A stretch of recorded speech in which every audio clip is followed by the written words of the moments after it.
नमस्कार दोस्तों, HB classes में आपका स्वागत है। आज हम लोग रीजनिंग के बारे में पढ़ेंगे। तो देखेंगे रीजनिंग होती क्या है। रीजनिंग की मैं बातें करूँ, रीजनिंग के बारे में हमें पढ़ना है। तो रीजनिंग आप देखेंगे।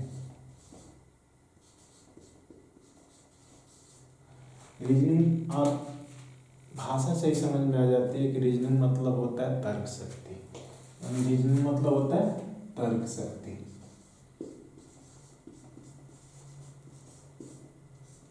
तर्क शक्ति यानी कहने का मतलब ये तर्क शक्ति का मतलब आप समझ रहे होंगे कि जिसमें तर्क से डिपेंड करके क्वेश्चंस क्या होते हैं, आस्किंग किए जाते हैं, आपसे पूछे जाते हैं एग्जाम में। यानी तर्क से रिलेटेड होने चाहिए। जैसे कोई भी क्वेश्चंस बोल दिए गए, एक बेस दे दिया गया, उसी के बेस क्वेश्चंस पूछने लगेगा तो उस पर आपका क्या बनेगा, तर्क हो जाएगा।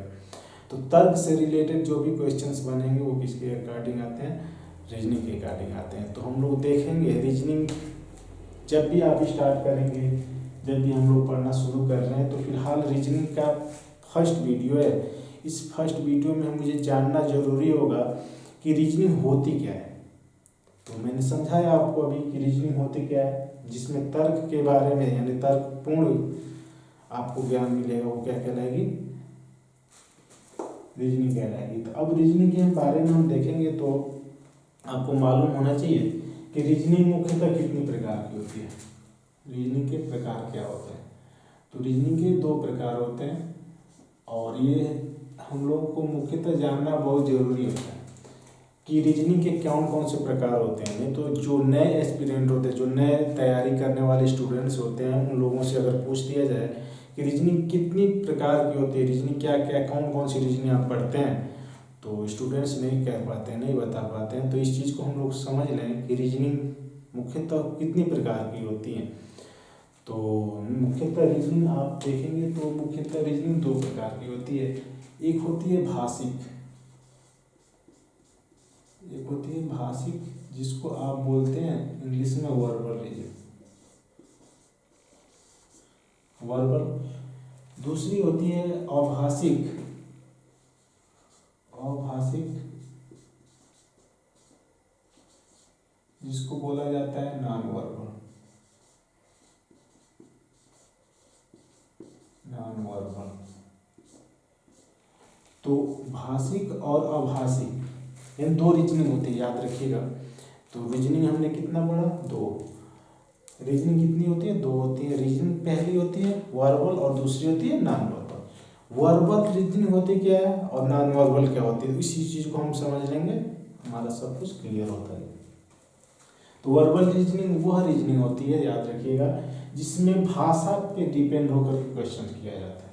भाषा का मतलब क्या होता है, जैसे हम लोग हिंदी पढ़ते हैं उस तरह से अगर प्रश्न दिया होगा तो जैसे आपसे क्वेश्चन कर दिया, राम ने अपने घर से 5 किलोमीटर दक्षिण दिशा की तरफ गया, तो क्या वो भाषा ही है ना, एक शब्द, एक सेंटेंस, एक वाक्य के रूप में आपसे क्वेश्चन किया जा रहा है। तो वो किसके अकॉर्डिंग होगा, वो भाषिक के अकॉर्डिंग होगा। और जिस रीजनिंग में आपको किसी भाषा का प्रयोग नहीं करेगा, ऐसे ही आपसे पूछने लगेगा, 4-5 फिगर दे देगा और क्वेश्चन पूछने लगेगा, तो वो कौन सी रीजनिंग कहलाएगी, आपकी नॉन वर्बल रीजनिंग कहलाएगी। तो मेरी बातें आपको समझ में आ गई होंगी कि रीजनिंग कितनी प्रकार की होती है। तो रीजनिंग आपकी कितनी प्रकार की होती है, दो प्रकार की होती है। पहले रीजनिंग क्या होती है, भाषिक वर्बल रीजनिंग, दूसरी होती है अभाषिक नॉन वर्बल रीजनिंग। भाषिक के अंतर्गत जितने चैप्टर्स आप देखेंगे जिसमें भाषाओं का यूज करके क्वेश्चंस पूछा जाता है, आपको पढ़ाया जाता है, वो किसके अकॉर्डिंग आएंगे, भाषिक रीजनिंग के अकॉर्डिंग आएंगे, वर्बल के अकॉर्डिंग आएंगे। और जिनका क्या कर लेगा, बिना किसी भाषा के ही आपसे क्वेश्चंस पूछेगा, तो वो क्या कहलाएगा, नॉन वर्बल रीजनिंग कहलाएगा। तो इस तरह से आपको ये क्लियर हो जाना चाहिए कि वर्बल और नॉन वर्बल में क्या अंतर होता है। तो हम लोग देखेंगे वर्बल रीजनिंग और नॉन वर्बल रीजनिंग में।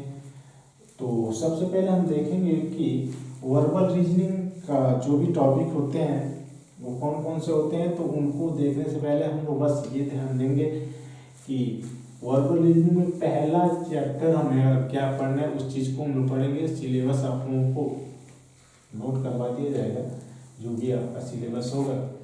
तो आप देखेंगे तो वर्बल रीजनिंग की मैं बात आज हम लोग पढ़ेंगे पहले वर्बल रीजनिंग।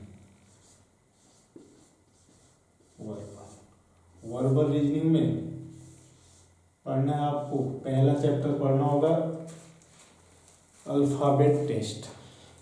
अल्फ़ाबेट वर्ब यानी इसमें हम लोग पढ़ेंगे alphabet test. Alphabet test, alphabet test मतलब आप जानते हैं वर्णमाला परीक्षण। वर्णमाला परीक्षण, वर्णमाला परीक्षण। वर्णमाला परीक्षण होता क्या है, इस चीज को हम आज इस चैप्टर के अकॉर्डिंग हम लोग पढ़ेंगे वर्णमाला परीक्षण। अब देखेंगे वर्णमाला परीक्षण से रिलेटेड मतलब वर्णमाला से रिलेटेड कितने क्या होते हैं चैप्टर आ जाते हैं। वर्णमाला से रिलेटेड आप देखेंगे तो आपको कई चैप्टर मिल जाते हैं। जैसे आपका कोडिंग डिकोडिंग भी इसी चैप्टर में लगभग इसी वर्णमाला से रिलेटेड आ जाता है। कोडिंग डिकोडिंग, कोडिंग डिकोडिंग, और वन आउट आ जाता है आपका, वन आउट। वर्ड फॉर्मेशंस भी आ जाते हैं।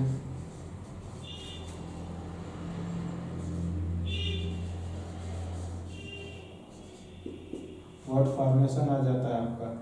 तो इस तरह से जो भी चैप्टर आपके इसके अकॉर्डिंग आ जाते हैं इस बेस पे सभी चैप्टर हम लोग सीरियल नंबर से क्या करेंगे अल्फाबेटिकल टेस्ट पे पढ़ेंगे। इसी में आपका एक एनालॉजी वीडियो आ जाता है, येलो जी वाई एनालॉजी टेस्ट। तो जितनी इसमें इसके अकॉर्डिंग जो भी चैप्टर बनते हैं सभी चैप्टर को हम लोग क्या करेंगे एक एक करके पढ़ेंगे। तो फिलहाल आज हम लोग पढ़ेंगे अल्फ़ाबेट टेस्ट वर्णमाला परीक्षण। अल्फ़ाबेट टेस्ट के बारे में हम लोग पढ़ रहे हैं वर्बल के अकॉर्डिंग। तो पहला हम चैप्टर पढ़ते हैं वो अल्फ़ाबेट टेस्ट। अल्फ़ाबेट टेस्ट में हमें क्या पढ़ना है उस चीज़ को हमें ध्यान देना।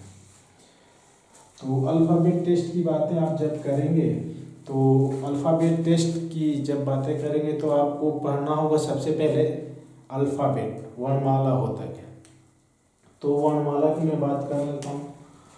तो वर्णमाला जब भी आपसे पूछेगा तो वर्णमाला मुख्यतः कितने होते हैं ए से जेड तक में, यानी ए से जेड तक के अक्षरों को ही क्या बोला जाता है वर्णमाला बोला जाता है। तो वर्णमाला कितने होते हैं 26 होते हैं।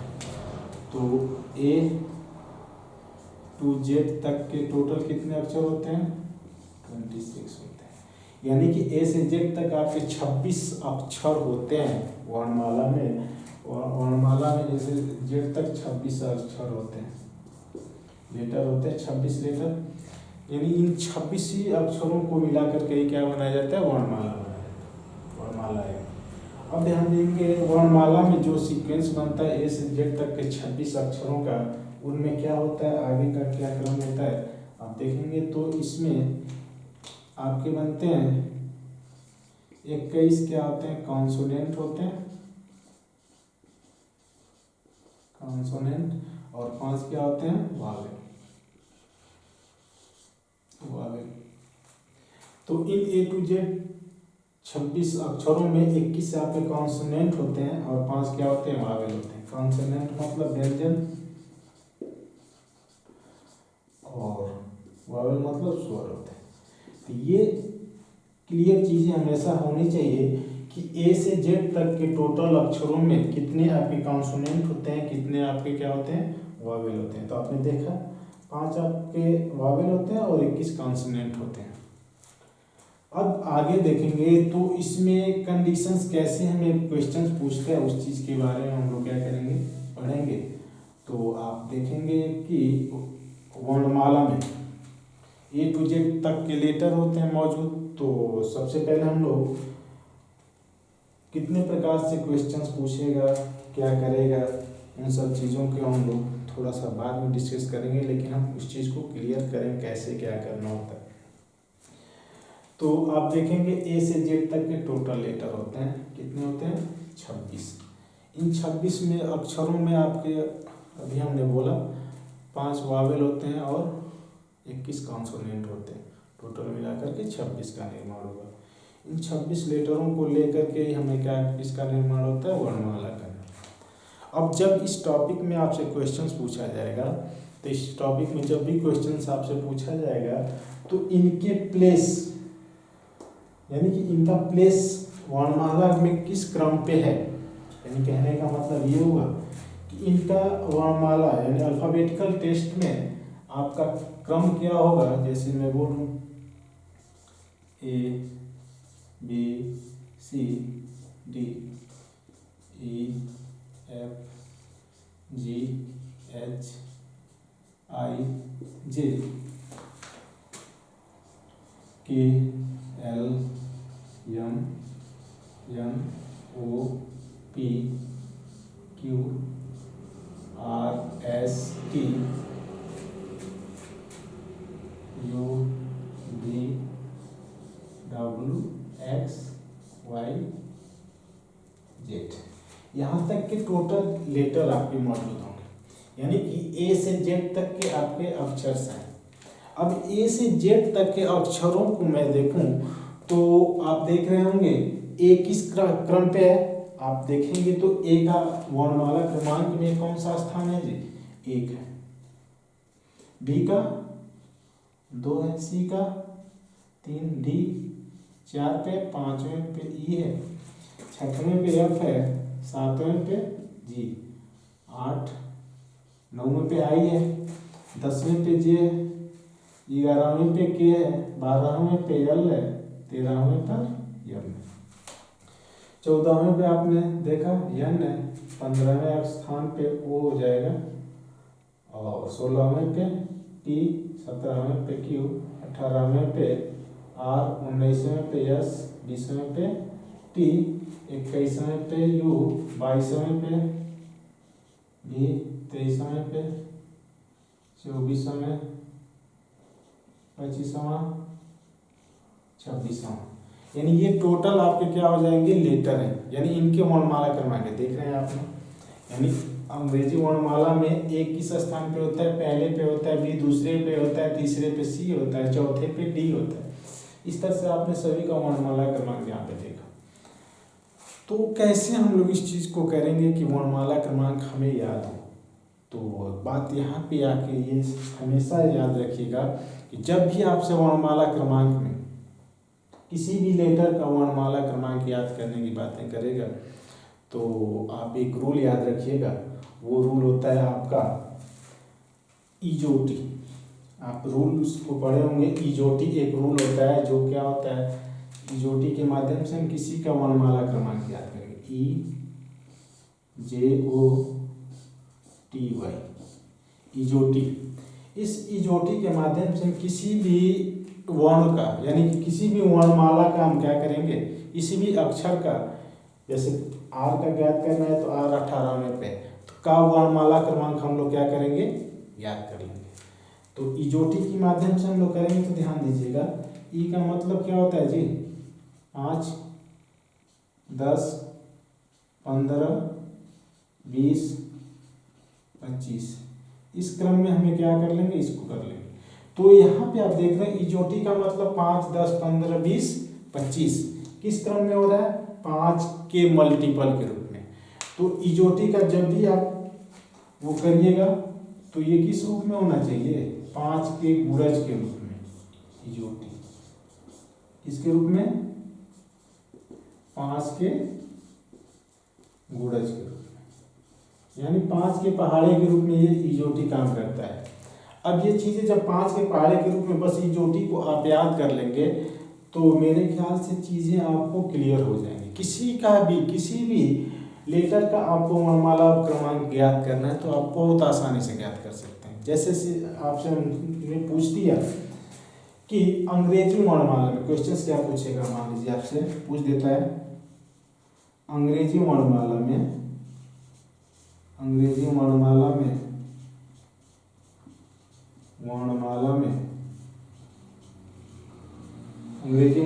में पी का वर्णमाला क्रमांक क्या होगा, पी का वर्णमाला क्रमांक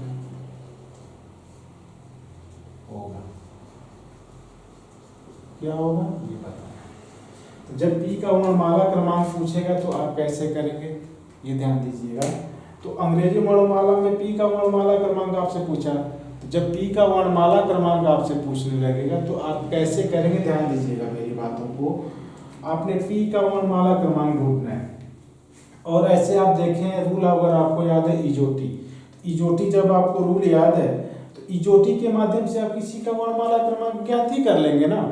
जैसे आप देखेंगे 5, 10, 15, 20, 25, 5, 10, 15, 15वां का मतलब अक्षर वो कौन सा आ रहा है, ओ आ रहा है, और ओ अंग्रेजी वर्णमाला में 15वें स्थान पे होता है, और उसका वर्णमाला क्रमांक 15 है, और ओ के जस्ट ही आगे ना पी होता है, यानी कि आप देखेंगे ओ के अगला अक्षर यानी कि ओ है, इसी के जस्ट आगे क्या होता है, पी होता है। तो ओ के आगे पी है तो ओ किस स्थान पे है, 15 पे, तो ये किस स्थान पे होगा, 16 पे होगा।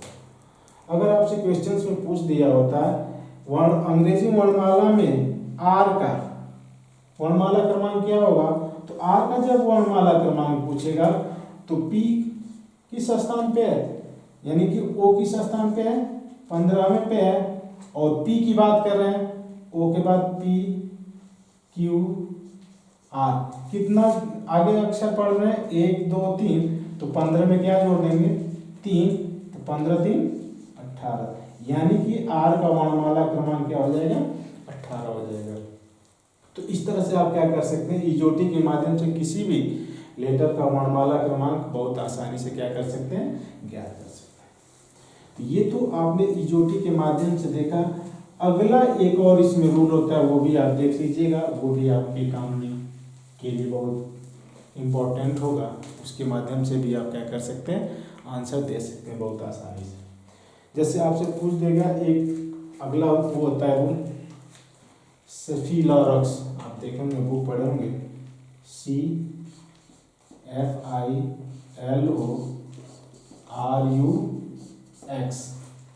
ये जो भी होता है ये 3 के यानी कि आपके 3 के मल्टीपल के रूप में होता है।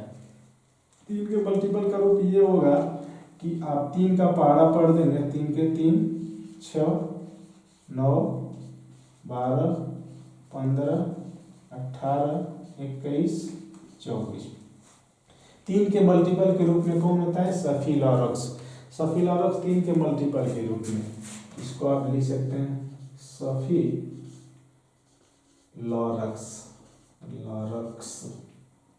सफिलॉरक्स, यानी कि ये किस रूप में होता है, 3 के गुणज के रूप में, 3 के गुणज के रूप में ये काम करता है, बस याद रखिएगा 3 के गुणज के रूप में काम करेगा, और ये क्या हो जाएगा, सफिलॉरक्स होता है। अब ध्यान दीजिएगा, अगर इस रूल को अगर आप याद कर लेते हैं तो इस रूल के माध्यम से आपको किसी भी लेटर के माध्यम से मेरे ख्याल से सब चीज़ें आपको कन्फर्म हो जाएंगी, यानी कोई भी लेटर बाकी नहीं रहेगा जिसका वर्णमाला क्रमांक आपको याद नहीं रहेगा। जैसे आप सी की बातें करेगा तो सी के पहले क्या होता है जी, बी होता है, बाद में डी होता है। अब एफ के पहले क्या होता है, ई, बाद में जी, ये इसके पहले एच, आई, यहाँ पे जे, तो सबका वर्णमाला क्रमांक इस माध्यम से मेरे ख्याल से सब याद हो जाएगा। सी का क्या है, मेरा वर्णमाला क्रमांक 3 है, तो अगर आपसे वर्णमाला क्रमांक में डी का पूछ दिया तो वर्णमाला क्रमांक क्या हो जाएगा, 4 हो जाएगा। अगर बी का पूछ दिया तो वर्णमाला क्रमांक 2 हो जाएगा। अगर पी का पूछ दिया तो ओ 15 में, तो पी ओ पी 16 में पे, तो इस तरह से आप क्या कर सकते हैं, इसका आंसर दे सकते हैं। जैसे क्वेश्चन आपसे पूछ दिए, मान लीजिएगा अंग्रेजी वर्णमाला में भी का क्रमांक क्या होगा, भी का वर्णमाला क्रमांक क्या होगा, सफिलॉरक्स RUX, यू है, और यू का मतलब 21वां होता है, और यू के जस्ट ही अगला अक्षर आपका क्या होता है, भी होता है, तो उसका वर्णमाला क्रमांक क्या हो जाएगा, 22 हो जाएगा। इस तरह से आप क्या कर सकते हैं, ज्ञात कर सकते हैं।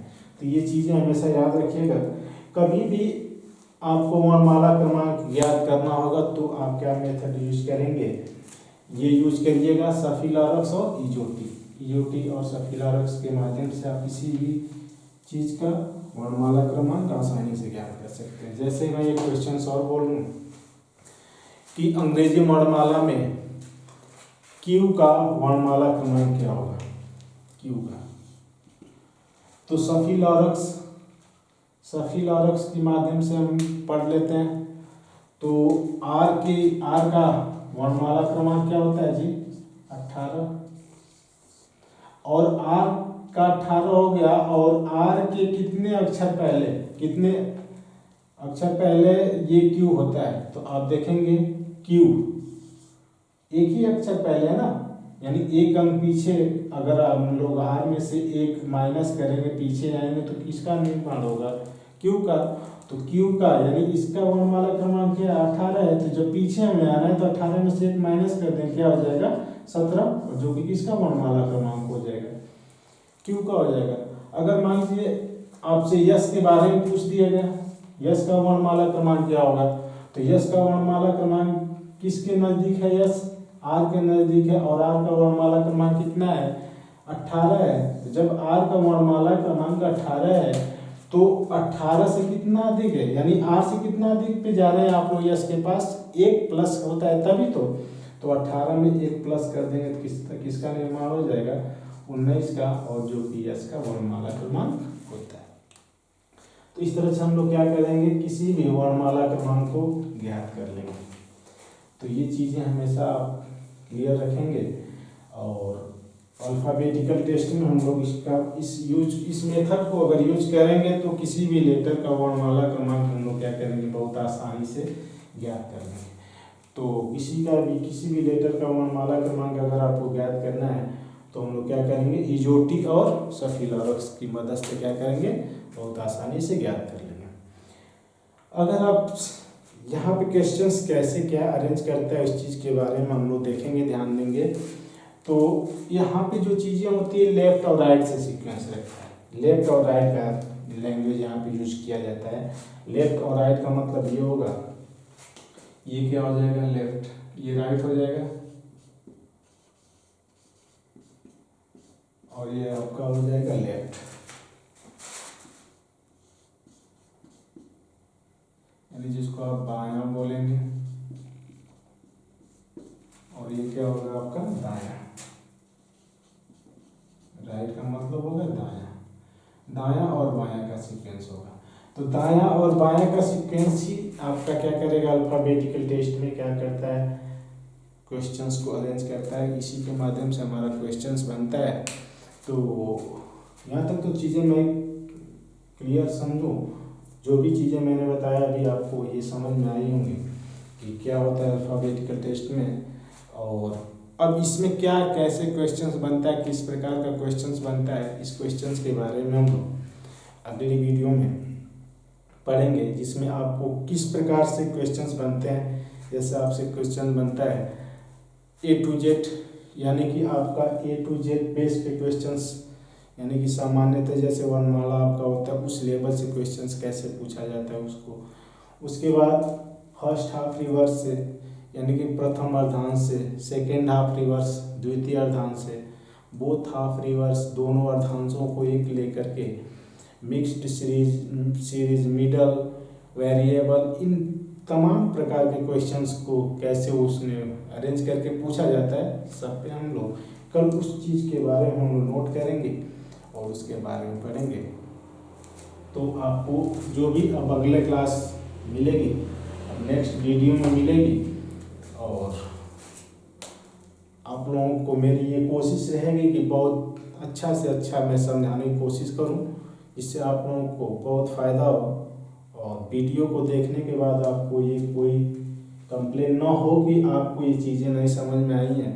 अगर नहीं भी समझ में आती हैं तो आप कमेंट बॉक्स में कमेंट करिएगा कि सर थोड़ा और समझाइएगा, तो मैं आपको अच्छी तरह से और कोशिश करूँगा कि कितना बेहतरीन आपको दूँ, जिससे आपका फ्यूचर क्या हो समझ सके, और आप एग्ज़ाम में जब भी आप बैठें तो रीजनिंग में मैक्सिमम अधिकतम क्वेश्चंस आपके क्या हों सॉल्व। तो मैं इसी आशा के साथ आप लोगों से रिक्वेस्ट करूंगा कि आप लोग थोड़ा सा चैनल को सब्सक्राइब करिएगा, लाइक करिएगा वीडियो को और शेयर करिएगा, जिससे हम लोग क्या होंगे, एप्रिसिएट होंगे, हम लोग भी क्या होंगे, मोटिवेट होंगे। और आप लोग जितना ही फोकस यानी जितना हम लोगों के साथ बच्चों को जोड़ेंगे और आने वाले समय में हम लोग उतना ही आप लोगों को क्या करेंगे, अच्छी चीज़ें यानी डेली प्रैक्टिस कराएंगे हर एक वीडियो पे, यानी हर एक चैप्टर का वीडियो, हर एक प्रकार का। जैसे मैं बोलूँ रीजनिंग का जो भी है, तो हर एक प्रकार के स्टूडेंट्स होते हैं ना, इसमें बहुत से स्टूडेंट्स ऐसे होते हैं जो पहले पढ़ चुके होते हैं, तो उनके लिए थोड़ा ये मायने कम रखता है। लेकिन जो नए स्टूडेंट्स हैं उनके लिए चीज़ें ज़रूरी होती हैं। तो जो पुराने स्टूडेंट्स हैं उनके लिए मैं कोशिश करूँगा डेली एक प्रैक्टिस से हर एक कोई प्रीवियस ईयर पेपर की प्रैक्टिस कराऊँ, या फिर हर एक किसी भी एग्ज़ाम का प्रैक्टिस टेस्ट उठा करके उसको कराया जाए, या फिर कोई भी टॉपिक उठा करके उसके बारे में प्रैक्टिस करवाएं। तो प्रैक्टिस भी आपकी चलेगी और जो न्यू स्टूडेंट्स होंगे उनके लिए बेसिक यानी बहुत आराम से, बहुत स्लोली हम लोग समझाने की, पढ़ाने की कोशिश करेंगे, जिससे आपको बहुत ज़्यादा से ज़्यादा फ़ायदा हो। और इस तरह से आप इस चैनल को लाइक, सब्सक्राइब और शेयर करिएगा। धन्यवाद।